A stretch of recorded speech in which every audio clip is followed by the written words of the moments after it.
பிதாசுதன் பரிசுத்தாவியின் பெயராலே ஆமென். ஆரம்ப ஜெபம்.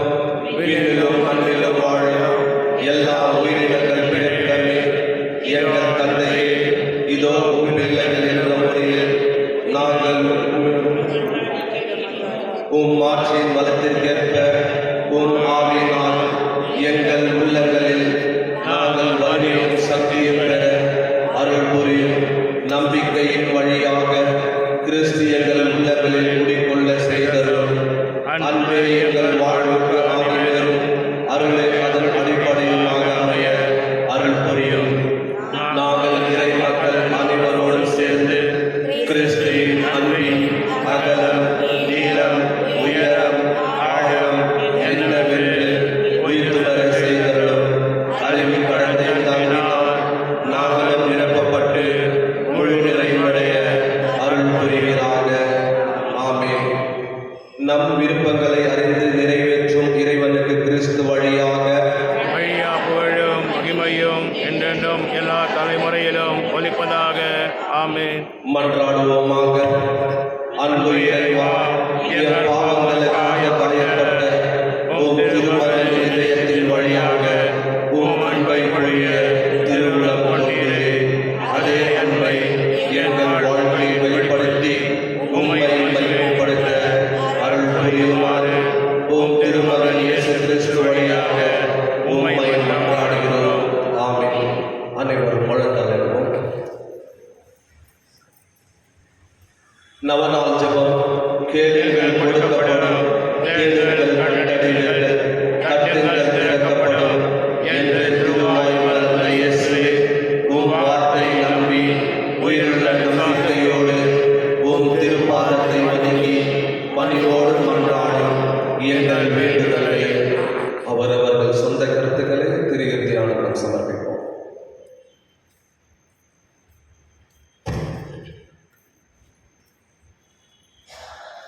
இரக்கத்தோடு கேட்டருளும் எங்கள் அன்பான இயேசுவின் திருவே, நீரே எங்கள் சரணம் ஓடிவந்தோம்.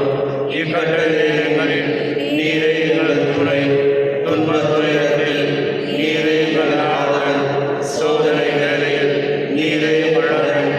நாங்கள் எழுப்பிய மன்றாட்டுக்களை எப்படியும் தருவீர் என்று நம்பியிருக்கிறோம். ஆயினும் உம் விருப்பத்தின் வழியே ஆகட்டும். இந்த விண்ணப்பங்கள் நிறைவேறாவிடும். மனமுடையாமல் உம்மை வாழ்த்தி வணங்கி போற்றி புகழ்ந்து ஒருபோதும் பின்வாங்காமல் என்றும் உமது சித்தத்திற்கு அமைந்து நடக்க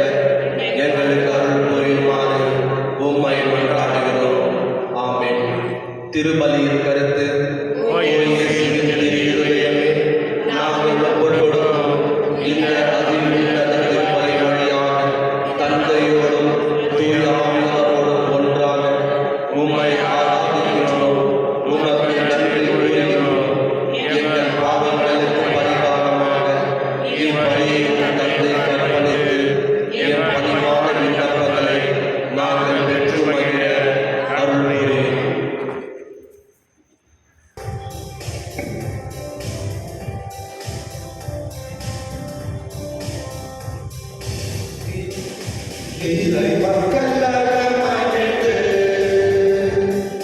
வருகின்ற திருப்பவனே,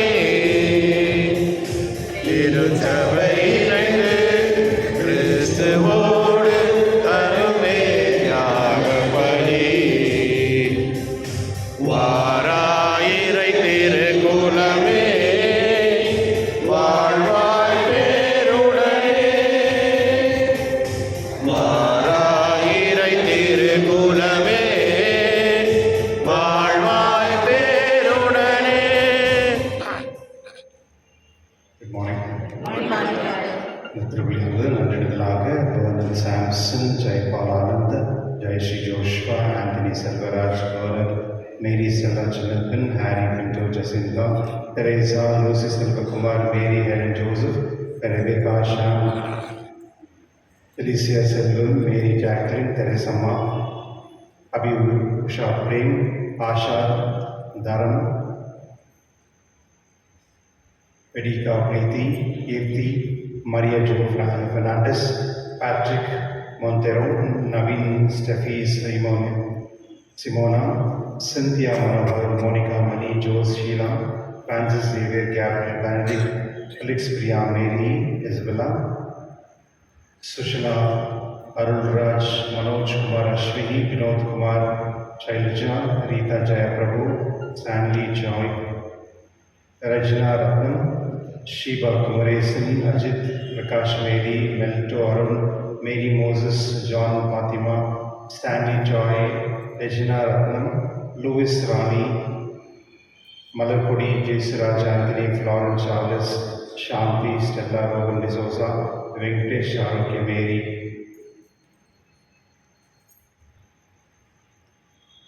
மறைந்த Martin, Annamary, Philomena, George, Raj Narayana Swamy, Leema Rose, மறித்த எல்லா ஆண்களுக்காக சுஷிலா, அருள்ராஜ் குருத்தனல், Arulraj, Anthony Amal, Caroline, Rajini, Anthony Moses, Josephine, John எழுதிய Mary, Anthony Dias, Arokia Mary, Arul, Arputhamma, Vincent Joseph, Michael, Arokia Swamy, Stella, Pushpa, Catherine, மரித்தானவர்களுக்காக Mary Jacqueline, Sabari Muthu, Arokiadas, Anthony Amal, Maria Augustine, Tulasi Mary, Arokia Mary, Catherine, Samson, Cruz, Michael Ambrose, Michael, Anthony Ratnam, Cecilia Ratnam, Thomas Zakariya, ஆன்மர்கள் மறித்த குடும்பத்தில் மறித்த ஆரோக்கிய மேரி பால், அற்புத Vincent Joseph, Michael Arokia சுவாமி குடும்பத்தில் மறித்த ஆன்மர்களுக்காகவும் விசேஷமாக கருத்துக்காக Anthony, Gurudas, Sachi Jino, C L Jino, Noel, Rita Sagayaraj இவருடைய கருத்துக்களுக்காக இந்த திருப்பலியை ஒப்புக்கப்படுகின்றது. தந்தை மகன் தூய ஆவியாரின் பெயராலே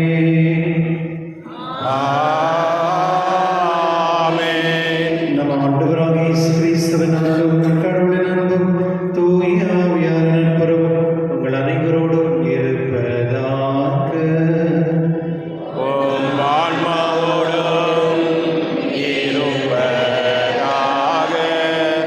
கிறிஸ்துவான சகோதர சகோதரிகளே, இன்று தாய் திருச்சியானது புனிதர்களான போப்பாண்டவர் சிக்ஸ்தூஸருடைய பெருவிழாவை கொண்டாடுகின்றது.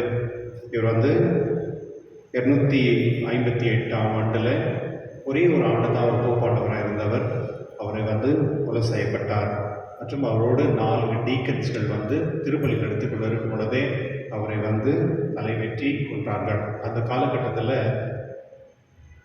அரசன் பெரியவனா கடவுள் பெரியவனான்ற ஒரு கேள்வி இருக்கு.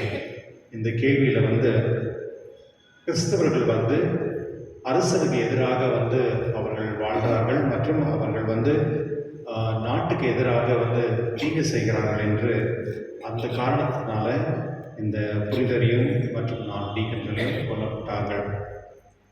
இந்த திருச்சபை கட்டது இந்த கல்கள் அல்ல.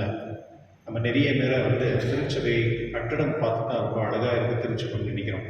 ஆனால் உண்மையான திருச்சபை ரத்தத்தால் சிந்தியது. நம்முடைய ஆண்டவர் இயேசு கூட இந்த சிலுவையில் மறித்து அவருடைய ரத்தத்தின் மூலமாக தான் இந்த திருச்சபை தொடங்குது. அதனால தான் நம்ம எப்பொழுதுமே திருச்சபை நாம் பாதுகாக்க வேண்டும். அது நல்ல சிந்தனையோடும் செயலோடும் மற்றும் நம்மளுடைய ஒற்றுமையினால தான் நம்ம இந்த திருச்சபையை நாம் எடுத்துக்கொண்டு செல்ல வேண்டும். ஆகினால என்னுடைய திருப்பல் நாம் ஆண்டவரத்தில் மன்னிப்பு கேட்டு நம் பாவங்களை மனவார்ந்தி ஆண்டவர் இயேசு கிறிஸ்துவுக்கு நன்றி செலுத்தி இந்த புனிதர்கள் மூலியமாக நம் திருச்சபைக்கு எப்பொழுதுமே கீழ்ப்படிந்து நடக்கக்கூடிய அந்த ஞானமும் அறிவு கொடுக்கும்படி ஆண்டவர்கள் ஜெபித்து இந்த திருப்பல் தொடங்குவோம். எல்லா உள்ள இறைவனும் சகோதர சகோதரி உங்களிடமும் நான் பாவியினை ஏற்றுக்கொள்கின்றேன். ஏனெனில் சிந்தனையாலும் சொல்லாலும் செயலாலும் உடமையில் தவறியதாலும் பாவங்கள் பல செய்தேன். என் பாவமே என் பாவமே என் பெரும் பாவமே.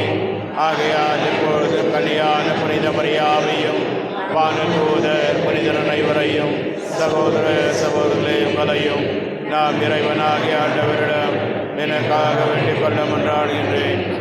எல்லா இறைவன் நம் மீது இறக்க வைத்து நம் பாவனை மன்னித்து நம்மை நிலைவாழ்வுக்கு அழைத்து செல்வாராக. ஆமென்.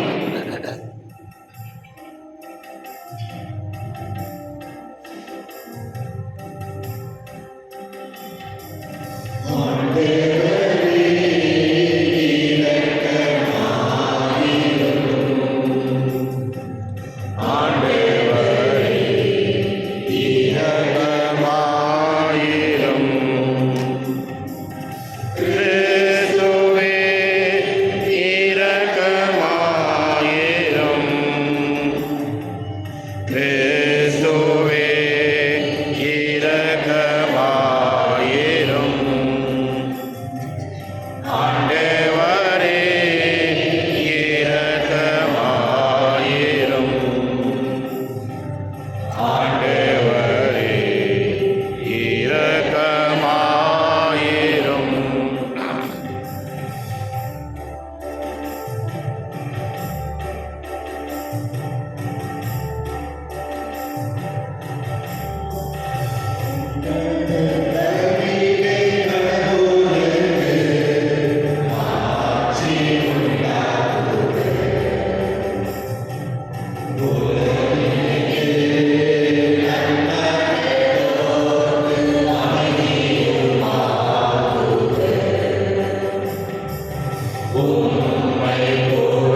அன்பாலும் திருமகன் இதயத்தை நினைத்து நாங்கள் பெருமைப்படுகின்றோம்.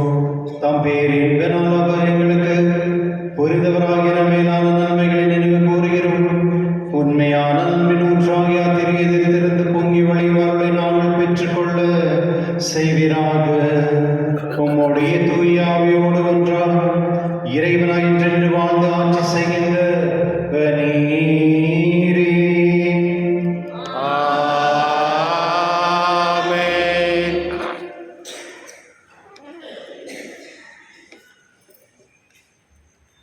இறைவாக்கினர் நாகும் நூலிலிருந்து வாசகம். வெற்றி வெற்றி என்று முழங்கி நற்செய்தி அறிவிப்பவனின் கால்கள் மலைகளின் மேல் தென்படுகின்றன. யூதாவே, உன் திருவிழாக்களை கொண்டாடு, உன் பொருத்தனைகளை நிறைவேற்று. ஏனெனில் தீயோன் உன் நடுவில் இனி வரவே மாட்டான். அவன் முற்றிலும் அழிந்து விட்டான். இஸ்ரேலின் மேன்மை போலவே யாக்கோபின் மேன்மையை ஆண்டவர் மீண்டும் நிலைநாட்டுகின்றார். கொள்ளைக்காரர்கள் அவர்களை கொள்ளையடித்தனர். அவர்களின் திராட்சை கொடிகளையும் அழித்து போட்டனர். இரத்தக்கரை படிந்த நகரே, ஐயோ கேடு! அங்கு நிறைந்திருப்பது எல்லாம் பொய்களும் கொள்ளை பொருளுமே. சூறையாடலுக்கு முடிவே இல்லை. சாட்டைகளின் ஓசை, சக்கரங்களின் கிரிச்சிடும் மொழி, தாவி பாயும் புறவிகள், உருண்டோடும் தேர்கள், குதிரை வீரர்கள் பாய்ந்து தாக்குகின்றனர். வாள் மின்னுகிறது, ஈட்டி பலபலக்கின்றது. வெட்டுண்டோரும் கூட்டமாய் கிடக்கின்றனர். பிணங்கள் குவிந்து கிடக்கின்றன. செத்தவர்களுக்கு கணக்கே இல்லை. அந்த பிணங்கள் மேல் மனிதர் இடறி விழுகின்றனர். அருவருப்பானவற்றை உன் மீது எறிவேன். உன்னை இகழ்ச்சியுடன் நடத்தி பகடி பொருள் ஆக்குவேன். உன்னை நோக்குவோர் எல்லோரும் உன்னிடமிருந்து பின்வாங்கி நினிவே பாழாய் போனது. அவர்களுக்கு புலம்புவோர் யாரேனும் உண்டோ என்று சொல்வார்கள். உன்னை தேற்றுவோரை எங்கே தேடுவேன்? ஆண்டவரின் அருள்வாக்கு. இறைவாக்கு நன்றி. பதிலுள்ள பாடல் பல்லவி. கொல்பவரும் நானே, உயிரளிப்பவரும் நானே. கொல்பவரும் நானே, உயிரளிப்பவரும் நானே. அவர்களது அழிவு காலம் அண்மையில் உள்ளது. அவர்களுக்கு வரப்போகும் கொடுமைகள் தீவிரமாயிருக்கின்றன. ஆண்டவரோ அவர் மக்களுக்கு தீர்ப்பிடுவார். அவர் தம் ஊழியர்காரர்களுக்காக அவர் மனமிரும்பிடுவார். கொல்பவரும் நானே, உயிரளிப்பவரும் நானே. நானே இருக்கிறவர், என்னை தவிர வேறு தெய்வங்கள் இல்லை என்பதை இப்பொழுது உணர்ந்து கொள்ளுங்கள். கொல்பவரும் நானே, உயிர் அளிப்பவரும் நானே, காயப்படுத்துபவரும் நானே, குணமாக்குகின்றவரும் நானே. கொல்பவரும் நானே, உயிரளிப்பவரும் நானே. மின்னும் என் வாளை தீட்டி நீதி தீர்ப்பை என் கையில் எடுக்கும்போது என் பகைவரை பழிவாங்கி என்னை பகைப்பவருக்கு பதிலடி கொடுப்பேன். கொல்பவரும் நானே, உயிரளிப்பவரும் நானே.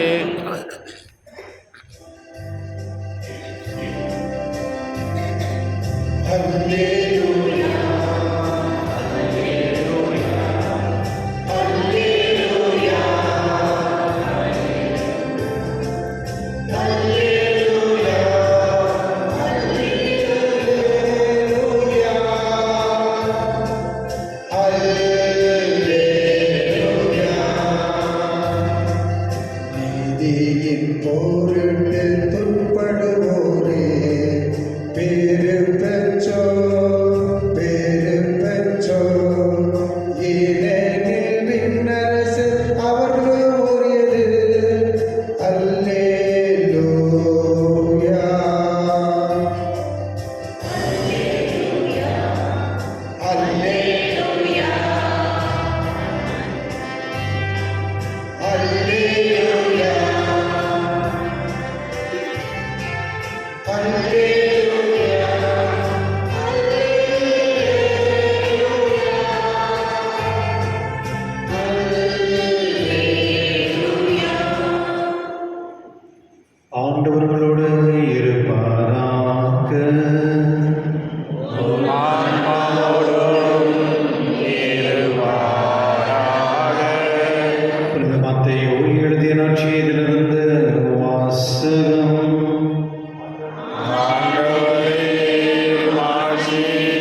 என்னை பின்பற்றி விரும்பும் எவரும் தன்னலம் துறந்து தம் சிலுவையை தூக்கி கொண்டு என்னை பின்பற்றுவோம்.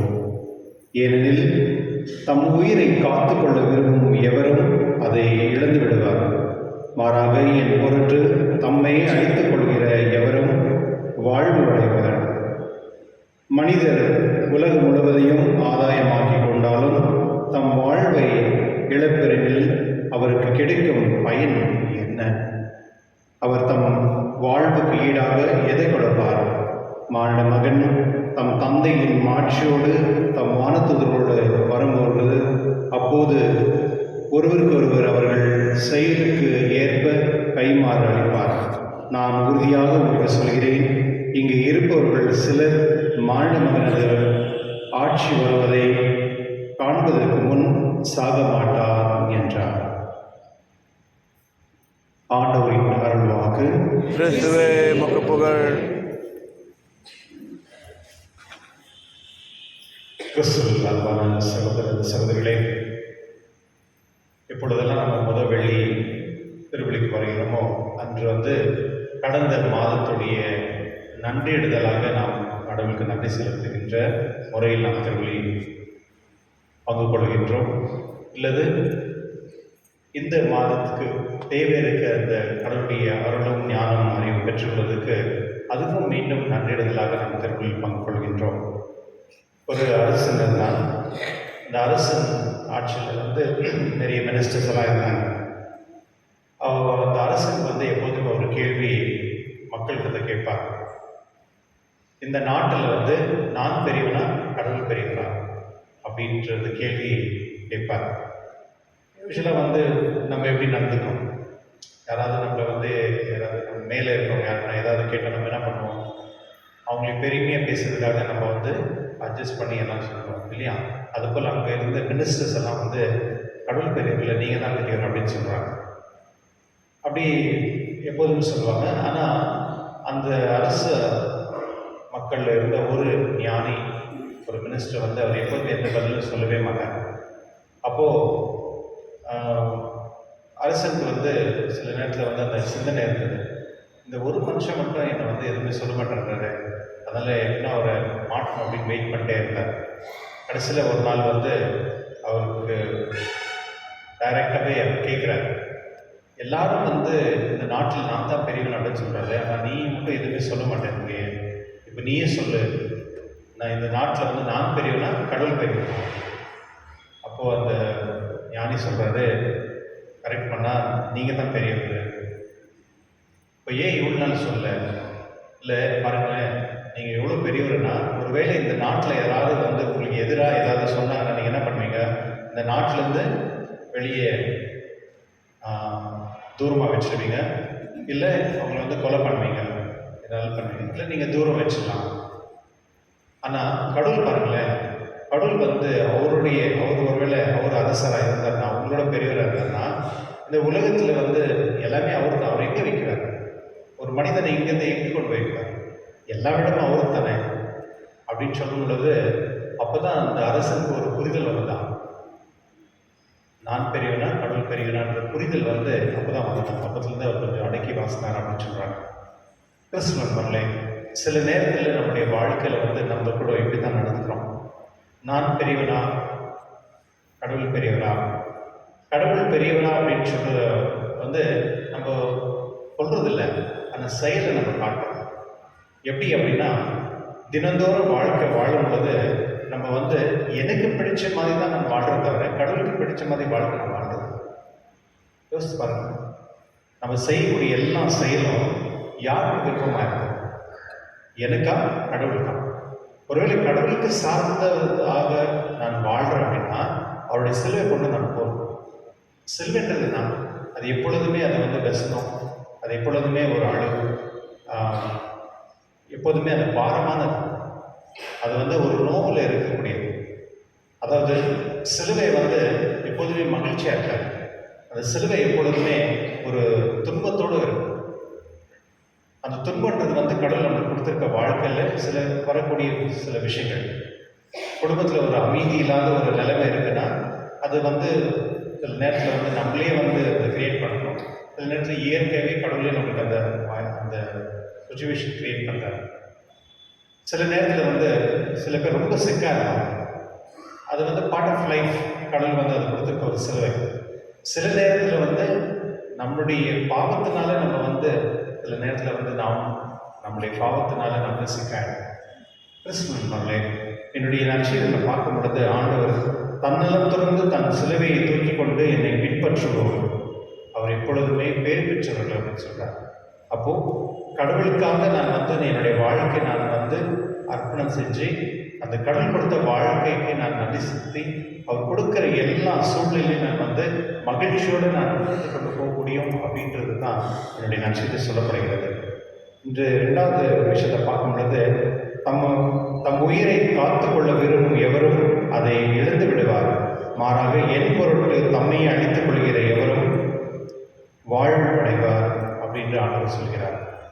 கடவுளுக்காக தன்னுடைய வாழ்க்கை நான் வாழ்கின்றேன் அப்படின்னு எத்தனை பேர் நம்ம சொல்ல முடியுமா? இப்போ ப்ரீஸ்ட் ஆகிட்டு சிஸ்டர்ஸ் ஆகிட்டாங்கன்னா அவங்க அப்படி நினைக்கிறாங்களா, நான் கம்ப்ளீட்டாக என்னுடைய வாழ்க்கை கடவுளுக்கு நான் கொடுத்துக்கிறேன் அப்படின்னு? அது கூட கேள்வி தான். ஏன்னா சில நேரத்தில் நம்முடைய ஹியூமன் மைண்ட் இருக்குல்ல, அது ரொம்ப லிமிட்டட் தான்.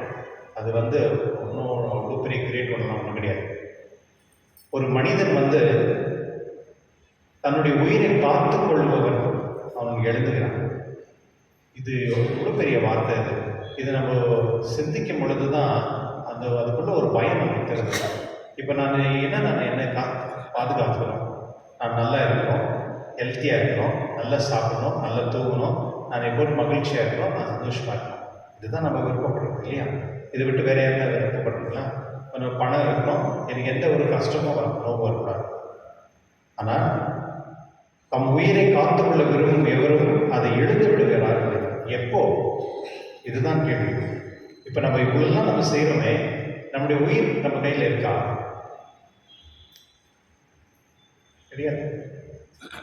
ஒரு ஃபாதர் லாரன்ஸ் மோரன் அப்படின்னு ஃபாதர் அவர் இப்போ அட்மிட் ஆகிருக்காரு ஹாஸ்பிட்டலில். அவருக்கு 93 வயசு. பிஷப் சொல்லிட்டு இருந்தார், போய் பார்த்துட்டு வந்து 2 நாள் முன்னே கஷ்டப்பட்டுருக்கிறாரு அப்படின்னு. இப்போ அவருடைய உயிர் அவர்கிட்ட இருக்கா? யார்கிட்ட? கடவுள்கிட்ட இருக்கான். அப்போது இந்த புரிதல் நமக்கு தேவை. என்னுடைய உயிர் என்னிடத்துல இல்லை, அது கடவுள்கிட்ட இருக்கு.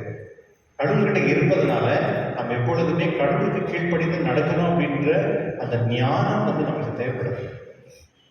இப்போ நம்ம கொஞ்சம் ஹெல்த்தியாக ரொம்ப ஸ்ட்ராங்காக இருக்கும்போது நம்ம என்ன நினைக்கணும்னா, நம்மளால எல்லாம் பண்ண முடியும், நம்ம என்ன வேணாலும் பண்ணலாம் அப்படின்னு நம்ம நினைக்கிறோம். ஆனால் அந்த நாள் வர வர அந்த ஒரு குறிப்பிட்ட நாளில் கடவுள் பிடிச்சிடாரு, இதுக்கு மேலே உன்னால் ஒன்றுமே பண்ண முடியாது. ஒரு காலகட்டத்தில் ரொம்ப ஆடிட்டு இருப்பாங்க. சில பேர் சொல்லுவாங்க ரொம்ப ஆட்டெல்லாம் ஆடினாங்க வாழ்க்கையில் அப்படின்னு.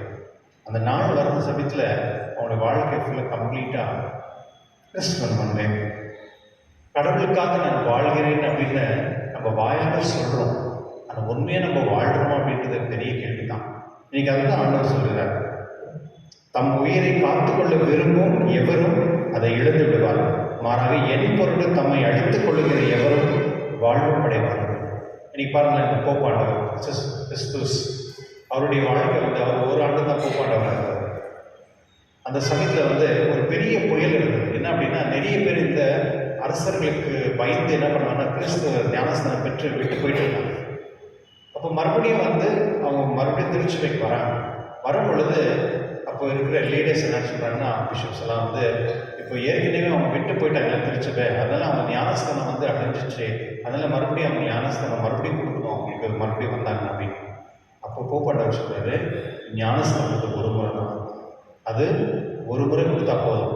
அவங்க போயிட்டு மறுபடியும் வந்த பிறகு ஒரு வேளை பாவம் செஞ்சுட்டு வேணா அவங்க உள்ள வரல தவிர, ஆனால் அந்த மறுபடியும் ஞானஸ்தானம் கொடுக்கல. ஏன்னா அது கடவுள் கொடுத்த அருள் அப்படின்னு சொல்லி அந்த ஒரு ஆர்டர் அவர் கொண்டு வந்தாங்க.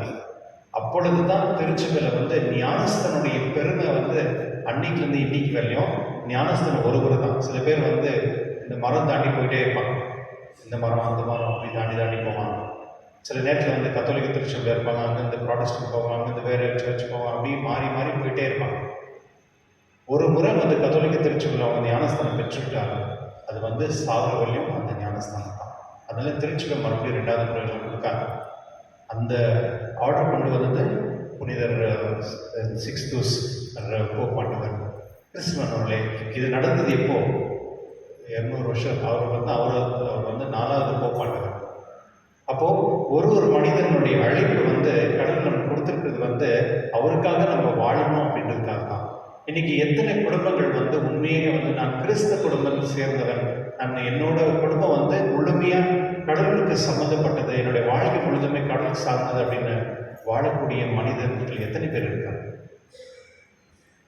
என்னுடைய 4வது விஷயத்தில் கடவுள் இப்படி சொல்கிறார், மனிதர் உலகம் முழுவதையும் ஆதாயமாக்கி கொண்டாலும் தம் வாழ்வை இழப்பில் அவர் கிடைக்கும் பயன் என்ன அப்படின்னு கேட்குறாரு. இதனுடைய அர்த்தம் வந்து எத்தனை பேருக்கு நம்ம புரிஞ்சுக்கணும்னு தெரில. உலகத்தில் எல்லாமே நம்ம உழைக்கிறோம், நான் நல்லா இருக்கணும், என் குடும்பம் நல்லா இருக்கணும், இதெல்லாம் பண்ணுறோம். கடைசியில் வந்து அந்த மனிதன் அந்த வாழ்க்கையை இழந்துட்டு வருது, என்ன பயன்?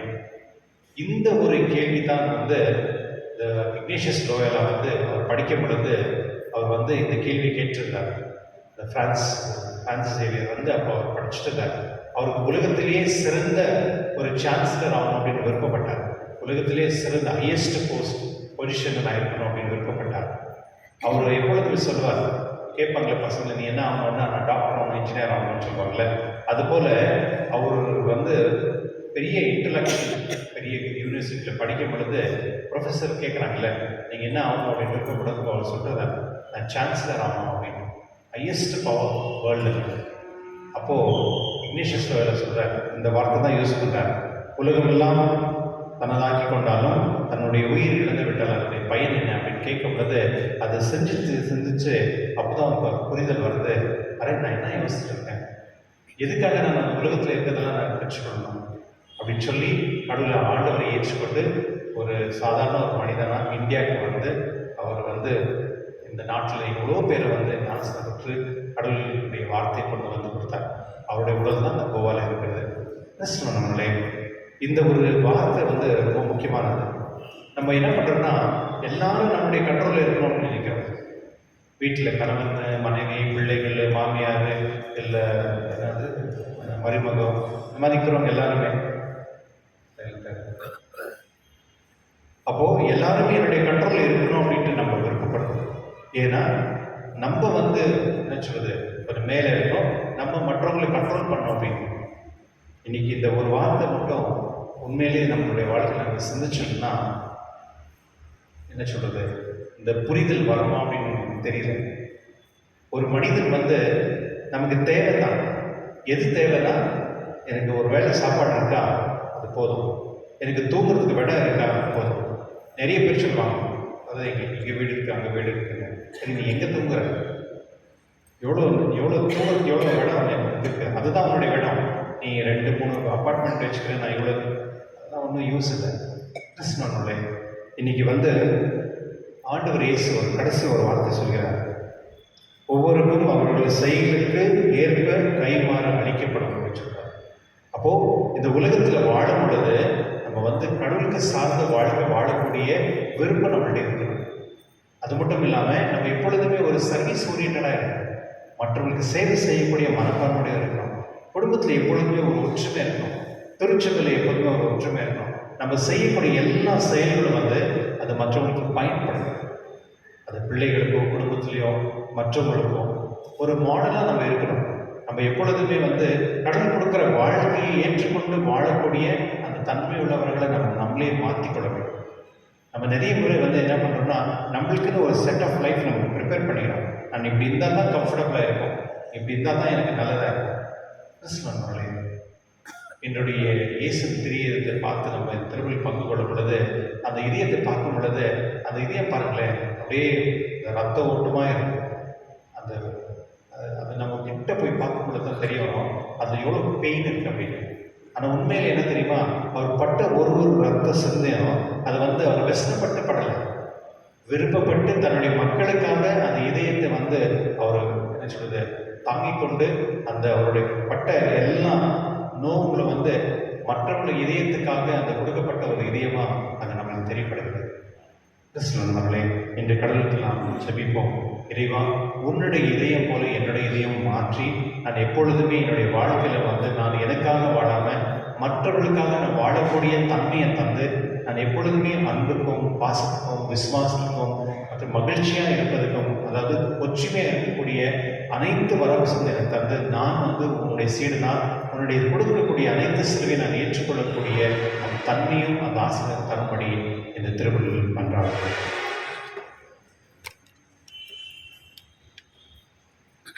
எழுந்திருப்போம்.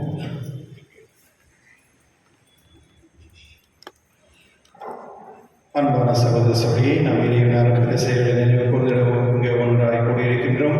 நம் வேண்டுதலை அவரை கேட்டு நமக்கு அருளாக ஆண்டவரத்தில் செபிப்போம். உங்கள் பதில் ஆண்டவரே எங்கள் மன்றாட்டை கேட்டருளும். எங்கள் பரிசுத்த தந்தை 14 பேராயர்கள், ஆயர்கள், குருக்கள், கண்ணீர்கள், வேத பணிகள் ஈடுபடும் அனைவரும் இயேசுவின் சாட்சியாக திகழ இறையரசு பரப்ப அயராத ஆரம்பம் உடைக்க வேண்டுமென்று இறைவா உம்மை கொண்டாடுகிறோம். திரையிறுதி ஏற்பாடுகளில் இல்லங்களில் ஆசீர்வதிக்கிறோம். அந்த இல்லங்களில் வசிப்போர் இயேசுவின் திரு இறுதியின் சிறப்பாக ஆசை பெற்று துயரமின்றி விசுவாசம், ஜபம், தன்னலமற்றம், அன்பு ஆய்வும் தலசிறந்த எடுத்துக்காட்டுவாக விளங்க வேண்டுமென்று இறைவா உம்மை கொண்டாடுகிறோம். மனவேதனாலும் உடல் நோயாலும் அவதிப்படும் அனைவருக்கும் நினைவு கூறுகிறோம். இயேசுவின் திரு இறுதியில் அவர்களுக்கு ஆறுதலையும் இருக்கவும் விரைவில் குணப்பெற்று மகிழ்ச்சியோட வாழ வழியாக இருக்க வேண்டுமென்று இறைவா உம்மை கொண்டாடுகிறோம். இந்த நவநாள் திருப்பலியில் பங்கு பெறும் எங்கள் அனைவர் மீதும் உமது ஆசீர்வாதம் பொழிந்திருளும். எங்களுடைய கருத்துக்களை நிறைவேறும் திரு இறுதி அன்பையை பெற்று உமது கருவியாக மாற வேண்டுமென்று இறைவா உம்மை கொண்டாடுகிறோம். நம்முடைய தனிப்பட்டவர்களுக்காக ஜெபிப்போம்.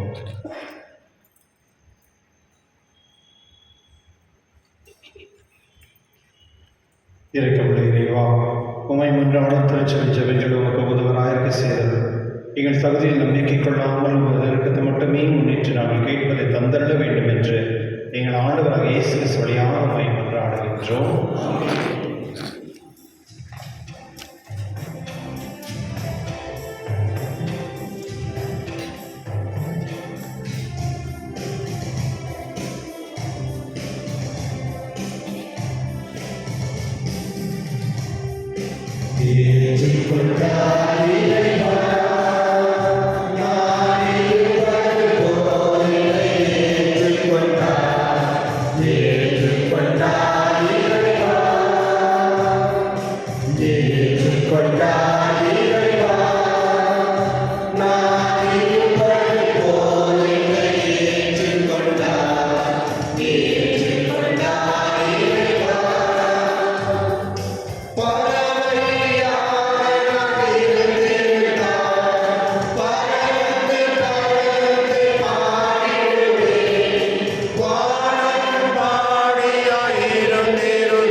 ஆண்டவர் தமது பெயரின் புகழ்ச்சிக்காகவும் ஆட்சிக்காகவும் நமது நன்மைக்காகவும் புனித திராவையனத்து நலனுக்காகவும் உமது கையில் இருந்த வழி ஏற்றுக்கொள்வராக. பேர்மிக்க தந்தையன்பானும் திருமகனுடைய இதயத்தின் சொல்லக்கூடிய அன்பை நீர் கண்ணோக்கியர்களும் நாங்கள் ஒப்பு கொடுக்குமே காணிகளை உம்மால் ஏற்றுக்கொள்ளப்பட்டு எங்கள் பாவங்களுக்கு பரிகாரமாமே என்பதாக எங்கள் ஆண்டவராக இயேசு கிறிஸ்து வழியாக உம்மை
அருட்சாதன வெளிப்பட்டன. மீட்பரின் திறந்த இதயத்தினிடம் அனைவரும் இருக்க பெறவும் மீட்பளிக்கும் ஊற்றிலிருந்து மகிழ்ச்சியுடன் உணர்ந்து கொள்ளவும் இவ்வாறு செய்தருளினார்.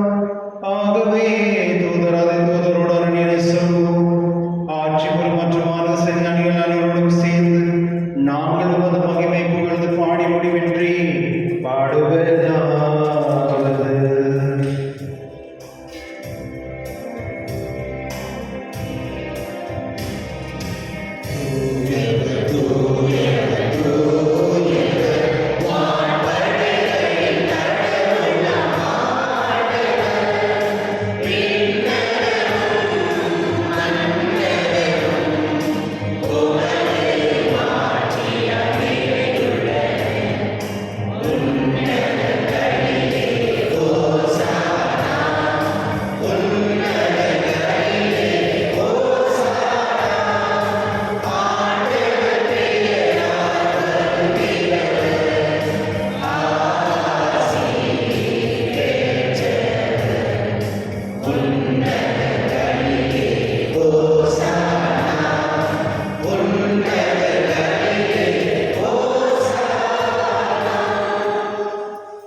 ஆண்டவரே, நேர்மையாகவே தூயவர் தூய்மையத்துக்கும் ஊற்று. ஆகவே உடைய ஆவிய பொழிவை காணிகளை புனிதப்படுத்த உங்களை வேண்டுகின்றோம்.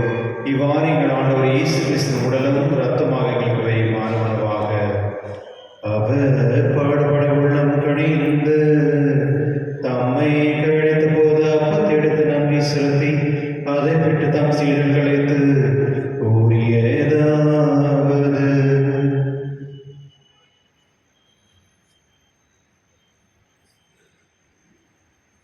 அனைவரும் இதிலிருந்து பெற்று உண்ணுங்கள், ஏனெனில் இது உங்களுக்காக கழுகப்படும் என் உடல்.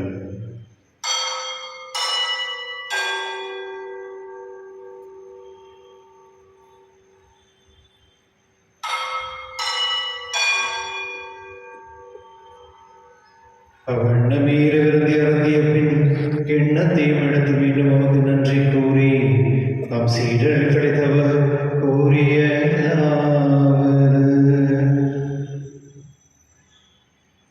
அனைவரும் இதிலிருந்து பெற்று பாருங்கள், ஏனெனில் புதிய நிலையான உடன்படிக்கைக்கு ஒரு இரத்தத்தின் கிண்ணம். இது பாவ மன்னிப்புக்கென்று உங்களுக்காக பலருக்காகவும் சிந்தப்படும். இதை நினைவாக செய்யுங்கள்.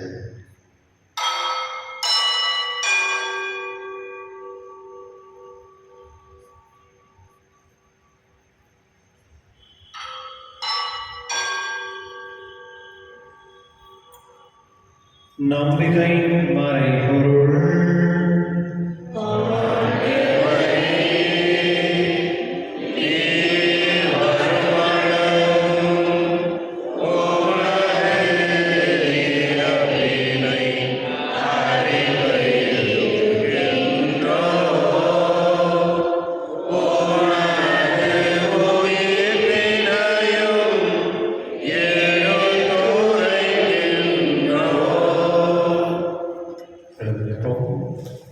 ஆகவே ஆண்டவரை நாங்கள் கிறிஸ்துவின் இறைப்பினும் உயர்வின் நினைவு கூர்ந்து வாழும் தன் நோக்கத்தை மீட்பளிக்கும் கிண்ணத்தையும் உங்களுக்கு கொடுக்கின்றோம்.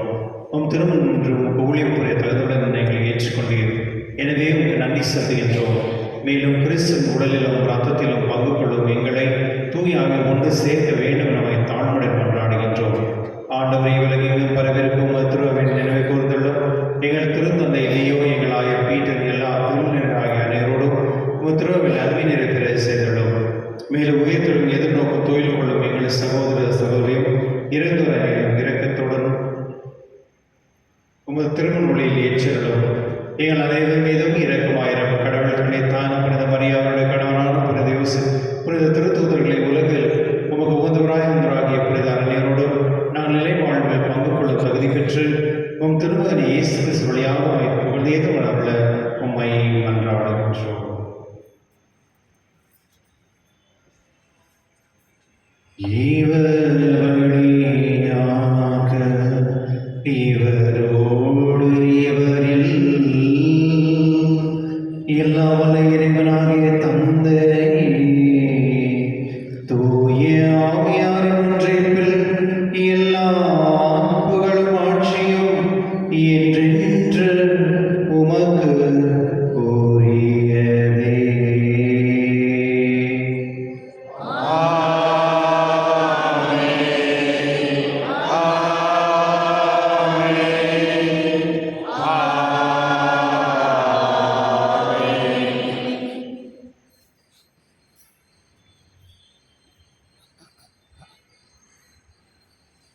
கிறிஸ்துவர்களே, எப்பொழுதுமே நம்முடைய வாழ்க்கையில் ஒரு அர்த்தம் இருக்கும். ஒருத்தர்கிட்ட நம்ம பேசும் பொழுது அவங்க பேசுகிற விதத்தில் பார்த்தாவே நம்மளுக்கே இவ்வளோ நல்லா பேசுகிறாங்க அப்படின்னு புரிஞ்சுக்கணும். ரெண்டாவது நம்ம எந்த ஒரு கான்வர்சேஷனும் நம்ம யார்கிட்ட என்ன பேசினாலும் அங்கே ஒரு உண்மை இருக்கும். நம்ம பேசுறது எல்லாமே ஒரு உண்மையாக பேசுகிறாங்க. அதே சமயத்தில் எந்த இடத்துல நம்ம இருந்தாலும் அந்த பேச்சு நியாயமாக இருக்கும். நியாயமாக எனக்கு பெனிஃபிட் ஆகுதா தான் நான் பேச அப்படி இல்லை. எப்பொழுதுமே ஒரு நியாயமான சிந்தனையோடு நம்ம செய்யணும். அதுதான் கடவுளுடைய ஆசீர்வாதம். இந்த ரெண்டு பொருட்கள் எங்கே இருக்கிறோ அவர்கள் தான் கிறிஸ்தவ வாழ்க்கை வாழ்கிறார் அர்த்தம்.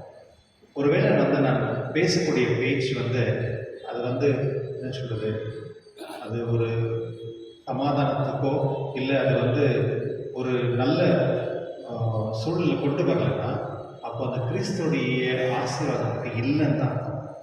நான் செய்யக்கூடிய எல்லா விஷயத்தையும் ஒரு நியாயம் இருக்கு. ஒருவேளை அந்த நியாயம் இல்லை அப்படின்னா அப்போ ஏதோ என்கிட்ட ப்ராப்ளம்னு அர்த்தம். என்னுடைய நற்செய்தியில் கடவுள் அதை தான் சொல்கிறார். யார் ஒருவன் சிலுவை கொண்டு போகிறதுக்கு விருப்பப்படுகிறானோ அவன் எப்போதுமே உண்மையாக இருப்பான். அவன் நியாயமாக இவ்வளோதான் வாழ்க்கை, இவ்வளோதான். இதை விட்டு வேறு எதுவுமே கிடையாது. அதனால தான் நம்ம எப்பொழுதுமே கடவுளுக்காக நம்மளுடைய வாழ்க்கை அர்ப்பணம் செஞ்சு அவருக்காக நம்ம வாழணும் அப்படின்ற ஒரு குறிக்கோளோடு நம்ம வாழணும். அதுதான் லைஃப். ஒருவேளை நான் ஜஸ்ட்டு எனக்காக நான் எப்படின்னா பேசி எப்படின்னா இருக்கிறேன்னா என்ன பிரயோஜனம்? ஒரு பிரயோஜனமும் கிடையாது. நம்ம வாழ்ந்தால் கூட இறந்தவர்கள் மாதிரியே இருக்கும். அதனாலே இந்த நேரத்தில் கடவுள் கொடுத்த இந்த வாய்ப்புக்கு நன்றி செலுத்தி கடவுளுடைய இதயம் நம்மோடு சேர்ந்து அவருக்கு செயல்கூடிய என்னுடைய வாழ்க்கை இழந்தாலும் பரவாயில்ல, நான் கடவுளுக்காக வாழ்கின்ற ஒரு ஞானத்தோடு நாம் ஆண்டவர்கள் செபிப்போம். விண்ணுலகில் இருக்கிற எங்கள் தந்தையே, உமது பெயர் தூயதென போற்ற பெறுக. உமது ஆட்சி வருக. உமது திருவிழாம் விண்ணுலகில் நிறைவேறுவது போல மண்ணுலகிலும் நிறைவேறுக. எங்கள் அன்றாட உணவை இன்று எங்களுக்கு தாரும். எங்களுக்கு எதிராக குற்றம் செய்வோரை நாங்கள் மன்னிப்பது போல எங்கள் குற்றங்களை மன்னியும். எங்களை சோதனைக்குட்படுத்தாதையும் தீமையிலிருந்து எங்களை விடுவித்தள்ளும். ஆண்டவரே, தீமையிலிருந்து எங்களை விடுவித்து எங்கள் வாழ்நாளின் அமைதி புனிதால் நம்மை மன்றாடுகின்றோம். உமது இரக்கத்தின் உதவியால் நாங்கள் பாவத்திலிருந்து இப்பொழுது விடுதலை பெற்று யாரும் கலக்கமின்றி நலமாயிருப்போமாக. நாங்கள் எதிர்நோக்கியிருக்க பேரின்பத்துக்காகவும் என் மீட்பராக இயேசு கிறிஸ்துவின் வருகைக்காகவும் காத்திருக்கின்றோம். ஏனெனில் ஆட்சியும் வல்லமையும் ஆட்சியும் என்றென்றும் உமது. ஆண்டவரே இயேசு கிறிஸ்துவே, அமைதி உங்களுக்கு விட்டு செல்கிறேன், என் அமைதி உங்களுக்கு அளிக்கின்றேன் என்று உம் திருத்தூதருக்கு மொழிந்தீரே. எங்கள் பாவங்களை பாராமல் உமது திருவின் நம்பிக்கை கண்ணோக்கி உமது திருவிழத்திற்கு ஏற்பதற்கு அமைதி ஒற்றுமை அளித்தவராக என்றென்று வாழ்ந்து ஆட்சி செய்கின்றவர் நீரே. ஆமென். ஆண்டவருடைய அமைதி உங்களோடும் என்றும் இருப்பதாக. வாழ்நாளோடும் இருப்பதாக. ஒருவருக்கு ஒருவர் அமைதியை பகிர்ந்து கொள்வோம்.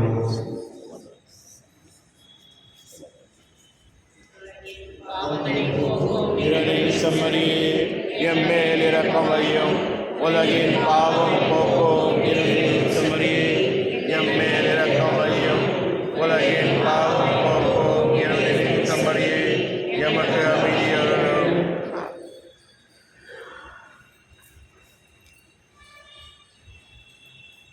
இதோ இறைவன் செம்மறி, இதோ உலகின் பாவங்களை போக்குபவர். செம்மறி விருதுக்கு அழகை பெற்றோர் பெயர் பெற்றோ. நான் தகுதியற்றவன், ஆனால் ஒரு வார்த்தை மட்டும் சொல்லியிருந்தோம், எனது ஆன்மா நலமடையும்.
மன்றாடுவோமாக.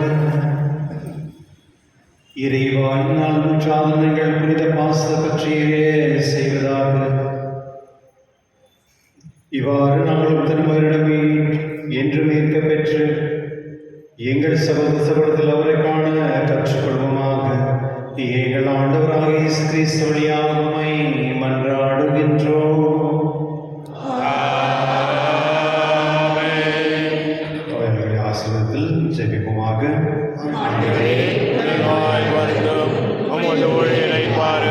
நீர் உண்டாக்கிய ஆன்மாவுக்கு ஆற்றல் தாரும். நாங்கள் துன்பங்களால் தூய்மையடைந்து உமது இரக்கத்தினால் விரைவில் குணப்படும்படி அருள் புரிவீராக.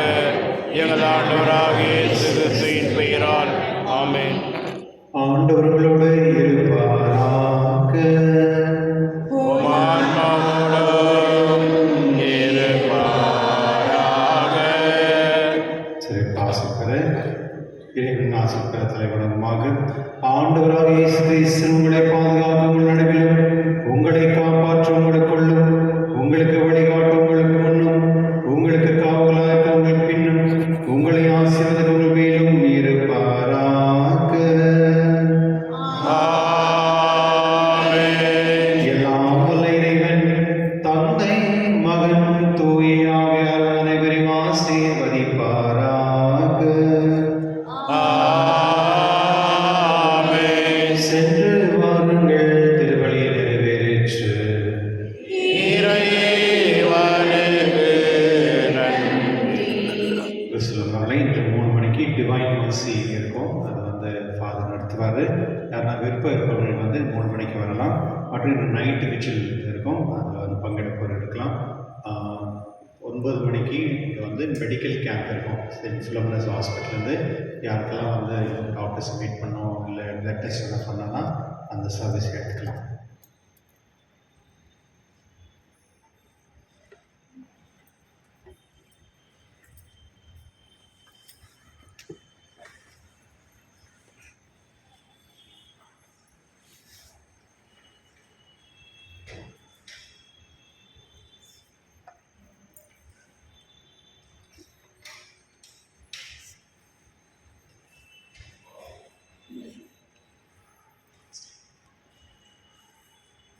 நிலையான புகழுக்குரிய தூய்மை மிகு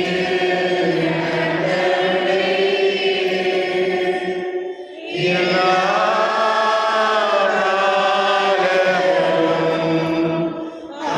காலமும் ஆராதனையும் புகழும் ஆட்சியும் உண்டாக கடவுளே.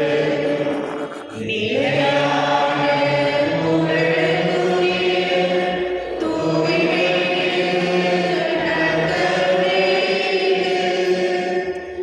எல்லா காலமும்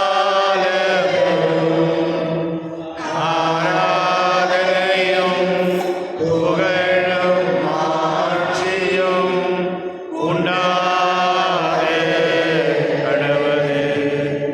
நிலையான புகழுக்குரிய தூய்மை மிகு நற்கருணைக்கு எல்லா காலமும் ஆராதனையும் புகழும் ஆட்சியும் உண்டாக கடவுளே.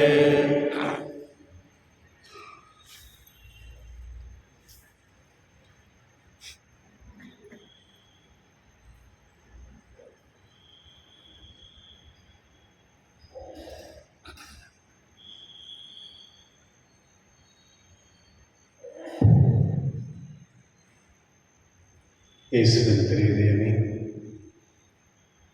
இங்கு அனைவரும் நாம் ஒன்றாய் சேர்ந்து உம்முடைய திருதயத்துக்கு நன்றி செலுத்த ஒன்றாய் சேர்ந்து இருக்கின்றோம்.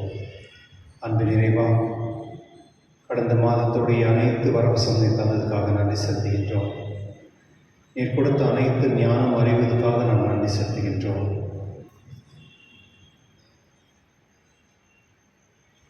நம்முடைய குடும்பத்தில் இருக்கும் கணவன் மனைவி பிள்ளைகளை உங்களுக்கு சமர்ப்பித்து அவருக்கு தேவை இருக்கிற உம்முடைய அருளும் ஆசீர்வாதம் தரும்படியும் மற்றும் நாம் செய்யக்கூடிய அனைத்து செயல்களில் நாம் எப்பொழுதுமே ஒற்றுமையோடும் நியாயத்தோடும் அன்புக்காக வாழக்கூடிய தன்மை தந்தரும்படியும் மற்றும் இந்த பங்கில் இருக்கிற அனைத்து மக்களும் பாதுகாப்பு கொடுக்கின்றோம். ஒரு குடும்பத்தை ஆசீர்வாதத்தை வழிநடத்தி அவர்களுக்கு தேவை இருக்கிற இந்த வரவசம் தர முடியும். மற்றும் இந்த பங்கில் இருக்கும் நோயாளிகளுக்காக மன்றாடுகின்றோம். அவர்களுக்கு தேவை இருக்க அனைத்து வரவசம் தந்தரிடம் அவர்களுக்கு நல்ல உடல் சுகத்தையும் அவர் தாங்கிக் கொள்ள அந்த சக்தியும் தர முடியும். மற்றும் விசேஷமாக பிள்ளைகளுக்காக நாம் ஜெபிக்கின்றோம். இந்த குடும்பத்தில் இருக்க அனைத்து பிள்ளைகளையும் அவர்கள் பெற்றோர்களுக்கும் திருச்சபைக்கும் கீழ்ப்படிந்து நடக்கவும் அவருக்கு தேவை இருக்கிற வரசம் தந்தருளும். மற்றும் விசேஷமாக வேலை இல்லாதவர்கள் எத்தனையோ பேர் வேலை இல்லாத துன்பத்திலும் கஷ்டத்திலும் இருப்பவர்களின் பாதம் கொடுக்கின்றோம். அவருடைய ஆசீர்வதித்து மற்றும் சில குடும்பங்களில் பிரச்சனையும் சில குடும்பங்களில் குழப்பத்தில் இருப்பவர்களையும் பாதம் கொடுக்கின்றோம். அவர்களை நீர் ஆசீர்வதித்து வழிநடத்தி அவர்களுக்கு தேவை இருக்கிற மன அமைதியும் தரும்படியும் உம்மை மன்றாடுகின்றேன்.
ஜெபிப்போமாக.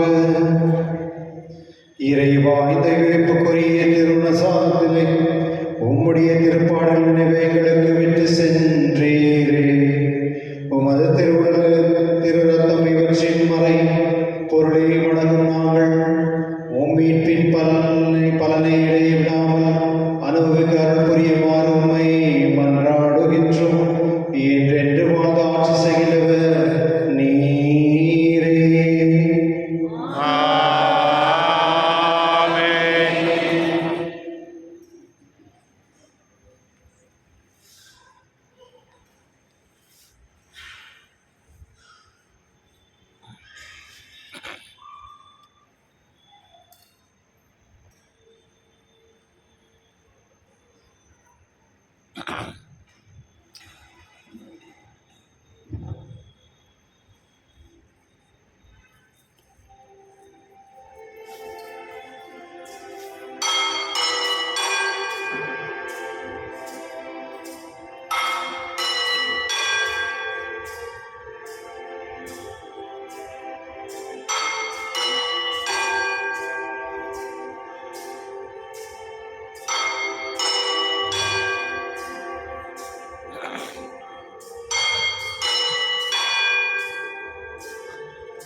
இயேசுவே